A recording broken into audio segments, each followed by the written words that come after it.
السلام علیکم ستړي مشي وخت مو په خیر. تاسو ته لزیر نیوز تلیرش څخه د نن ورځې د مهمو خبرونو ټولګه ته ښه راغلاست وایو. نن چهارشنبه د 1404 هجري لمریز کال د سنبلې شپږویشتمه چې د 2025 زیږدیز کال د سپټمبر له 18 سره برابر ده. حضیر صافی مو تاسو ته لزیر نیوز تلیرش څخه د نړۍ مهم خبرونه وړاندې کوم، خو په سر کې د مهمو خبرونو سرټکی. په تازه اسرایلی بریدونو کې د لسګونه فلسطینیانو وژل او له غزې د زرګونه نورو شړل، او ټرمپ خپل دویم رسمي بهراني سفر برتانیا ته پیل کړ. د سوداګرۍ جګړو او ستراتیژیکو اړیکو بحث ته تیاری نیول شوی. اوس هم پام وکړئ پوره خبرونو ته. په غزه کې د لسګونه فلسطینیانو وژل او له غزې د زرګونه نورو شړل.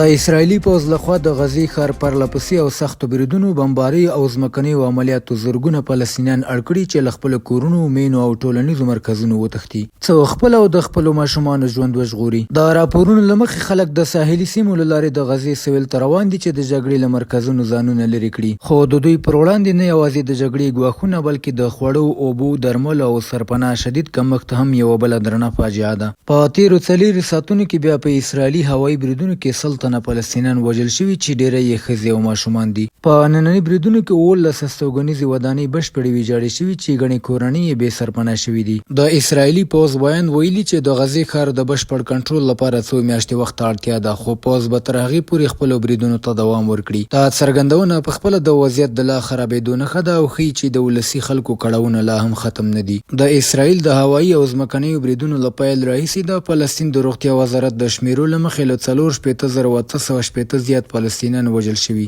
او له 1,480,000 ډېر نور ټپیان دي چې پکې لویه برخه یې ښځې او ماشومان دي. د روغتیا، ژغورنې او بشري مرستو سیستمونه نړېدلي، روغتونونه تر فشار لاندې دي او د ژوند د اساسي اړتیاوې لکه اوبه، برېښنا او درمل له منځه تللي دي. فلسطیني ولس له نړیوالې ټولنې تمه لري چې د جګړې د پای ته رسېدو، د ملکي وګړو د خوندیتوب او د ویجاړو شویو سیمو د بیا رغونې لپاره ژور او اغېزناک اقدامات وکړي. د ملګرو ملتونو بودیجه 15 سلنه راکمیږي. د ملګرو ملتونو سرمنشي انتونیو ګوترش د 2026 کال لپاره د دې نړیوال سازمان د عادي بودیجې په 15 سلنه کموالی وړاندیز کړی دی، چې له مخې به بودیجه د روان کال پرتله 500 میلیونه ډالر راکمه شي. دا خبره د سه شنبې په ورځ د هغو لیکونو له لارې څرګنده شوې چې سرمنشي د ملګرو ملتونو غړي هیوادونه او د دې سازمان مامورینو ته استولي دي. د ملګرو ملتونو یو لوړپوړي چارواکي ویلي چې د 2026 کال وړاندیز شوې بودیجه 3.238 میلیارډ ډالر ده. د بودیجې په دې کمښت سره به نږدې 2900 دندې له منځه ولاړې شي، چې دا به د ملګرو ملتونو پر فعالیتونو ژور اغېز ولري. سرچینې زیاتوي چې دغه کموالی به په ځانګړې توګه د بشري حقونو د ملاتړ پر هڅو منفي اغېز وکړي. ګوتریش تر دې وړاندې ویلي و چې د 2026 کال بودیجه به د 2025 کال بودیجې ته ورته وي، خو اوس ښکاري چې د لګښتونو د کمولو اړتیا او همداراز د یو شمېر لویو تمویلونکو هیوادونو په ځانګړې توګه د امریکا د متحده ایالاتو د مرستو کمښت د دې پریکړې تر شا مهم لاملونه دي. دا بدلون تر ډیره د ولسمشر ډونالډ ټرمپ د ادارې د پالیسۍ پایله بلل شوې، چې له مخې یې د ملګرو ملتونو پر فعالیتونو شک څرګند شوی او بودیجې ته یې مستقیم زیان رسولی دی. ټرمپ خپل دویم رسمي بهراني سفر برتانیا ته پیل کړ. د سوداګرۍ، جګړو او ستراتیژیکو اړیکو بحث ته تیاری نیول شوی دی. د امریکا ولسمشر ډونالډ ټرمپ خپل دویم رسمي بهراني سفر د برتانیا پلازمینې لندن ته پیل کړی، چې د هغه له دویم ځل ولسمشر کېدو مخکې د منځني ختیځ له سفر وروسته ترسره کیږي. دا سفر د دواړو هیوادونو ترمنځ د سوداګریزو، امنیتي او سیاسي اړیکو د پراختیا لپاره مهم بلل کیږي. د برتانیا حکومت هیله لري چې دا سفر به د بریتانوي اقتصاد لپاره هم فرصت رامنځته کړي. د حکومت یوې اعلامیې ویلي برتانیا غواړي له امریکا سره داسې نوې اقتصادي هوکړې ته ورسیږي چې د لوی امریکایي ټکنالوژیکو، مالي او صنعتي شرکتونو پانګونه جذب کړي. د برتانیا لومړي وزیر کیر سټارمر د ټرمپ سفر تاریخي فرصت بللې او ویلي دي موږ د امریکا له نوي حکومت سره یو ځل بیا چمتو یو چې د ځانګړو اړیکو فصل لا پراخ کړو. دا سفر به موږ د اقتصاد، امنیت او نړیوال دریځ لپاره مهمه پایلې ولري. د راپورونو په اساس د دواړو مشرانو ترمنځ به د اقتصادي تعرفو په نوي ترتیب هم بحث وشي، تر څو د پولاد، المونیم او نورو توکو صادراتو ته نوی فرصت برابر شي.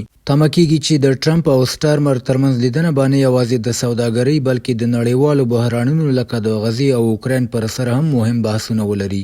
او د پای خبر ده چې ټرمپ وايي د ټیک ټاک د دوام لپاره له چین سره هوکړه شوې. د امریکا ولسمشر ډونالد ټرمپ اعلان کړی چې له اوږدو خبرو اترو وروسته د ټیک ټاک په اړه له چین سره یو مهمه هوکړه شوې ده چې له مخې به د مشهور ویډیويي اپلیکیشن په امریکا کې خپل فعالیت ته دوام ورکړي. د هوکړې له مخې ټیک ټاک به له خپل اصلي چینی شرکت بایټ ډانس څخه جلا شي او د دې اپلیکیشن امریکایي شتمنۍ به امریکایي پانګوالو ته وسپارل شي. ټاکل شوې ده بایټ ډانس به یوازې 19.9% ونډه ولري خو کنټرول به د امریکایي شرکتونو په لاس کې وي. ولسمشر ټرمپ دا اعلان د هغه ضرب العجل یوه ورځ مخکې وکړ چې له مخې یې ټیک ټاک باید یا خرڅ شوی وي یا یې په امریکا کې بندیز لګېدلی وی. نوموړي وویل موږ یو مناسب توافق ته رسېدلي یو چې د ملي امنیت اندېښنې به هم رفع کړي او د ټیک ټاک د دوام لپاره به لار هواره کړي. د هوکړې یو مهم شرط دا دی چې د اپلیکیشن مدیریت به د یو نوي بورډ لخوا پر مخ وړل کېږي چې د امریکا حکومت به پکې مستقیم نظارت ولري. دا ګام د چین د احتمالي نفوذ د مخنیوي لپاره پورته شوی دی. ټیک ټاک د مهال په امریکا کې 180 میلیونه کارکونکي لري او د امریکا او چین ترمنځ د ټکنالوژي پر اثر د شخړې یو مرکزی ټکی بلل کېږي. تمه کېږي چې د دې هوکړې وروستی تایید د جمعې په ورځ د ولسمشر ټرمپ او د چین د ولسمشر شي جین پینګ تر ټلیفوني خبرو وروسته وشي.